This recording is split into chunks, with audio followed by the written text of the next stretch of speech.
Bonjour à toutes, on se retrouve dans cette vidéo. Donc pour la suite, je vous ai lâché précédemment en vous expliquant que j'étais en cours de transfert d'embryon sur un cycle naturel et que potentiellement du coup je n'allais pas aller à mon rendez-vous sur Paris pour effectuer le transfert, sauf que tout ne s'est pas déroulé comme prévu.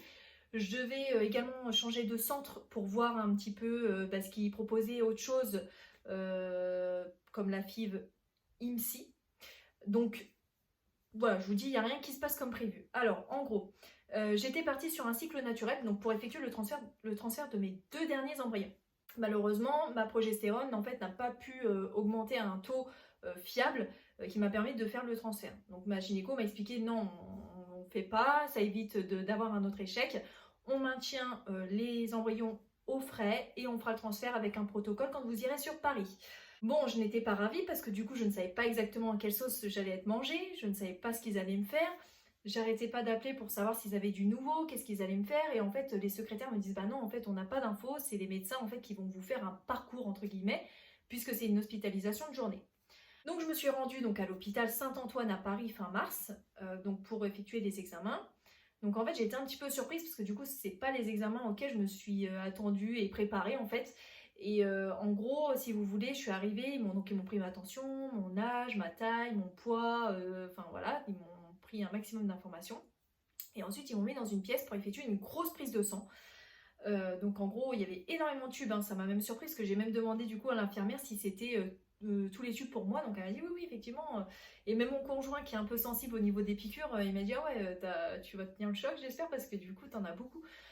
Moi, ça va, je suis pas sensible, et puis surtout dans ce parcours-là, en vrai, on commence à s'habituer, donc moi, aucun problème. Mais bon, j'avoue, c'est quand même impressionnant. Et donc du coup, on m'a fait ma prise de sang et ensuite on m'a fait un parcours entre guillemets. On m'a expliqué qu'il fallait que j'aille de telle heure à telle heure. J'étais à la radio donc pour les sinus. Donc là, vous avez bien compris, on parle bien des sinus, le nez. J'avais un autre de telle heure à telle heure, c'était la radio thoracique. Donc j'étais un petit peu surprise, donc j'aurais demandé pourquoi je fais ce genre de radio. Donc en fait, on m'a expliqué que vu que j'avais déjà donné mon dossier, qu'ils avaient déjà des résultats d'examen que j'avais déjà fait par le biais de ma gynéco, du coup ils m'ont élaboré, on va dire, un protocole dans le cadre justement de mon infertilité inconnue. Et que en fait, le protocole qu'ils vont me proposer, ils ont besoin de savoir si j'ai des infections, etc. Donc voilà, les examens sinus, pulmonaires et puis je sais plus quoi, en gros c'était important donc pour protocole, pardon. Et donc du coup, une fois que j'ai fait tout ça, j'ai vu donc en fin de journée donc la personne, donc c'est pas le professeur que j'ai vu, mais c'est pareil, c'est une médecin. Donc elle m'a repris 2-3 informations sur mon dossier qui manquaient, parce que je vous dis par contre c'est un très gros dossier à préparer. Moi j'avais tous les résultats de mes examens précédents, j'avais donc tous mes protocoles, bon, d'ailleurs que j'ai galéré à retrouver parce que je vous dis moi je garde rien dans mes papiers, je jette, je fais tout le temps du tri. Donc j'ai galéré à retrouver mes petits mais j'ai réussi. Donc du coup j'ai refait un petit point avec la médecin en fin de journée et elle m'a expliqué qu'elle avait 2 protocoles à me proposer. Alors il y en a un, c'est dans la phase d'une recherche. Donc en gros c'est avec un vaccin et puis des injections de je ne sais quoi, enfin bref, et elle m'a dit en fait c'est pour rentrer dans des statistiques. Elle m'a dit en gros ils ont déjà eu de très bons résultats, mais pour prouver on va dire et valider ce protocole là il faut un maximum de personnes volontaires.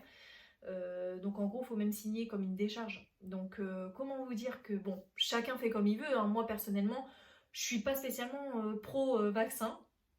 Et de toute façon, même dans mon quotidien, genre prendre un Doliprane ou des choses comme ça, c'est des choses que j'évite, j'aime pas du tout.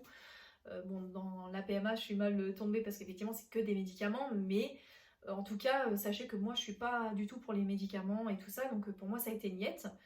Mon conjoint est à côté de moi, donc c'est pareil, hein, c'est quelque chose qu'on a discuté aussi ensemble, hein. Lui, il est tout à fait d'accord. Si c'est pour derrière avoir des soucis de santé, parce que du coup, on ne connaît pas et c'est en phase de test, on n'a pas forcément de recul. Donc voilà, pour lui, c'était niette aussi. Donc je suis prête à avoir un enfant, mais je suis pas prête à tout non plus. Pas de là à mettre ma santé en danger, en sachant que je vous dis, il n'y a pas forcément de recul de beaucoup d'années, donc voilà. Et il y avait un autre protocole, donc c'était le protocole aux intralipides. Donc elle m'a expliqué par rapport à mes résultats d'examen, donc suite à la matrice lab en l'occurrence, que j'ai un système immunitaire qui est en suractivation, et si ça se prouve par le biais des prises de sang qu'ils m'ont fait, ils vont me proposer donc les intralipides. En fait, les intralipides, c'est quand même quelque chose d'assez naturel, entre guillemets. Elle m'a expliqué que les acides gras des intralipides qui seront injectés vont mettre un peu en désactivation les cellules tueuses, ce qui va permettre on va dire, de valider l'accroche de l'embryon. Mais suite à ça, avec les intralipides, je vais avoir de la cortisone également. Donc elle m'a dit attention, vous allez avoir ce protocole-là, il va falloir faire très attention. Surtout qu'il fallait que je mette un masque, ne pas faire la bise aux personnes, d'éviter les enfants qui vont à l'école parce que du coup ils sont très, je ne sais plus comment on dit, mais en gros les enfants transmettent facilement les maladies entre guillemets, genre de type gastro, grippe, des choses comme ça, ils les transmettent facilement aux parents, ou aux personnes qui les côtoient. Et en fait, ils se transmettent facilement aussi entre eux, les enfants. Donc c'est pour ça qu'ils m'ont dit de faire très attention. Parce que du coup, vu que mon système immunitaire sera pas en sous-activation, mais sera au ralenti du moins. Du coup, voilà, elle m'a dit faut essayer de faire attention. Donc, du coup, tout ça, ça s'est passé fin mars. J'ai eu mes résultats début mai. Alors, j'ai pas arrêté de les relancer. D'ailleurs, ils ont dû dire que j'étais une casse-couille. Enfin, pardon, je dis des gros mots, mais que j'étais chiante. Mais bon, voilà. Au moins, j'ai eu mes résultats début mai. Et j'ai eu mes règles le 10 mai. Donc, j'ai eu mon J1 au 10 mai. Donc, du coup, j'ai prévenu Paris que j'étais à J1. Et donc en gros, ils m'ont dit qu'il fallait que je voie quand même ma gynéco qui me propose le protocole de stimulation. Ils m'ont dit ça, on touche pas, ça c'est vraiment avec votre gynéco. Nous, on vous propose seulement les intralipides et la cortisone. Donc du coup, ma gynéco et Paris se sont mis, on va dire, en contact et ils m'ont préparé un protocole. Donc en gros, j'ai eu ma stimulation donc ogonale comme d'habitude, mon déclenchement d'ovulation par ovitrelle, j'ai mes vitamines, j'ai également du coup le protocole de la matrice lab, donc c'était vitamine E et des œstrogènes avec la cortisone. Voilà, j'ai un maximum de choses et on m'a prescrit, c'est la première fois d'ailleurs que je fais ça, c'est avec du Lovenox. En gros, je crois que c'est pour la circulation sanguine, je pense que c'est pour fluidifier. Donc j'ai ça aussi. Donc, j'ai prévenu Paris à J1 du cycle parce qu'ils m'ont expliqué qu'il fallait que je prévienne à J1. Comme ça, ils m'organisaient un rendez-vous pour faire déjà une perfusion d'intralipides avant le transfert d'embryon. Donc, j'ai eu ma perfusion à J9 de mes règles, de mon cycle. Donc, en fait, c'est une perfusion que j'ai eue donc 500 ml qui a duré 1h30, 2h à peu près. Franchement, au niveau ressenti, j'ai pas eu d'effet secondaire, j'ai rien senti du tout. D'ailleurs, ça a un peu inquiété mon conjoint. Il m'a dit attends, ça se trouve, ça n'a même pas fait effet. Franchement, voilà, aucun problème, voilà, donc nickel, parfait. Bon, j'avoue, je mets pas spécialement de masque, je fais très attention, hein, je fais pas la bise aux gens, j'essaie de m'éloigner des gens un peu malades, mais par contre, voilà, je suis pas non plus dans l'extrême, mais je fais attention. Je touche du bois, pour l'instant, j'ai rien eu. J'ai eu mon transfert d'embryon le 26 mai, en sachant que du coup, on m'a transféré les 2 derniers embryons que j'avais, qui étaient de type B, donc ça va, de qualité correcte. Donc le 26 mai et ma prise de sang est le 6 juin, pardon. Là on est le 5 juin. Donc en fait ma prise de sang c'est demain. Je vous fais déjà une vidéo en avance. J'ai pas les résultats, mais franchement je vais vous dire déjà d'avance, je sais pertinemment que ça n'a pas fonctionné. Dans le sens où déjà j'ai les sensations que je vais avoir mes règles. Et j'ai fait une bêtise que je recommande pas du tout de faire quand vous faites ça, un transfert. C'est que j'ai fait un test urinaire hier, du coup, donc le 5 juin. Et en fait, il s'est révélé négatif. Donc, j'ai fait ça parce que je me suis dit, bon, au moins si c'est négatif, déjà ça me prépare déjà pour le 6 juin. Bon, en fait, ça sert à rien du tout parce que du coup, j'ai pas été bien du coup hier. Et du coup, là, en fait, je prends mes médicaments parce que du coup, je suis pas non plus sûre à 2000% que c'est pas fonctionné. Mais voilà, il y a de fortes chances que c'est pas le cas. Que c'est le cas du moins, pardon. Et donc du coup je prends mes médicaments, mais en fait je me dis ça sert à rien ce que je fais parce que du coup je sais qu'il n'y a rien, ça n'a pas pris. Donc bon, et puis je vous dis, ça commence à me travailler dans le ventre, là je sens que bon, là je vais pas tarder à avoir mes règles. Donc c'est encore un échec pour moi je pense. En tout cas je vous ferai quand même un petit retour pour vous dire ce qu'il en est. Bon, c'est un peu compliqué parce que du coup je me dis que là du coup ça veut dire que je recommence tout, je recommence une ponction, donc FIV numéro 3. Donc comment vous dire que c'est un peu compliqué et bon là de toute façon clairement si c'est négatif j'enchaîne direct, j'ai prévenu mon conjoint, donc là on est au mois de juin, au mois de juillet je refais une ponction. Là j'enchaîne, je perds plus de temps. Enfin, du moins si c'est possible, hein, parce que moi je dis ça de mon point de vue, mais peut-être que ma gynéco ne voudra pas.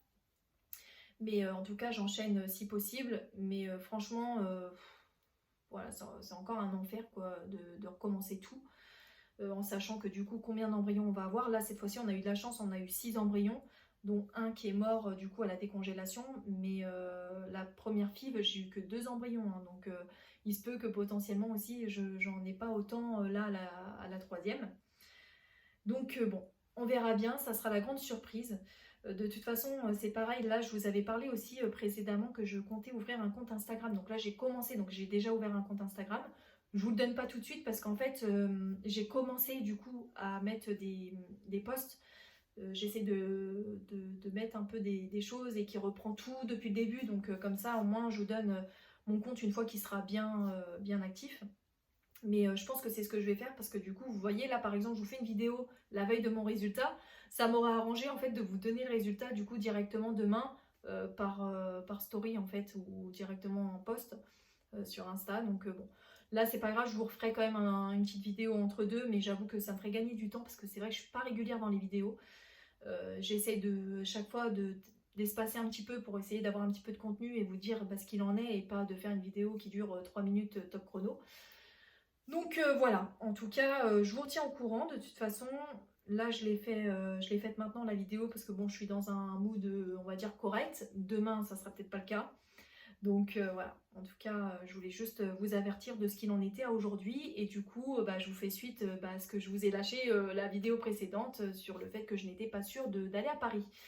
Que j'allais peut-être être enceinte par le cycle naturel, mais qui n'a rien, voilà. Bref.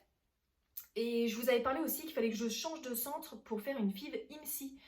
Donc là, en fait, sachez que j'ai ma gynéco qui m'a expliqué que si là, les 2 embryons qu'elle m'avait transférés ne fonctionnaient pas, on referait une ponction numéro 3 et qu'on allait essayer avec des embryons de meilleure qualité, parce que pour elle, les B, c'est bonne qualité, mais c'est pas non plus les meilleurs que moi j'ai eu en tout cas.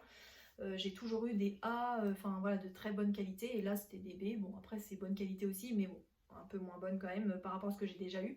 Donc elle m'a dit ça serait bien qu'on refasse le même protocole, mais avec des embryons de meilleure qualité. Donc du coup je vais faire ça pour la FIV numéro 3. Par contre FIV numéro 4, je pense que je vous dis je changerai de centre et j'irai voir directement ce qu'elle m'avait expliqué, la FIV IMSI, du coup directement la sélection du spermatozoïde. Enfin une recherche beaucoup plus poussée que ce qu'il y a actuellement.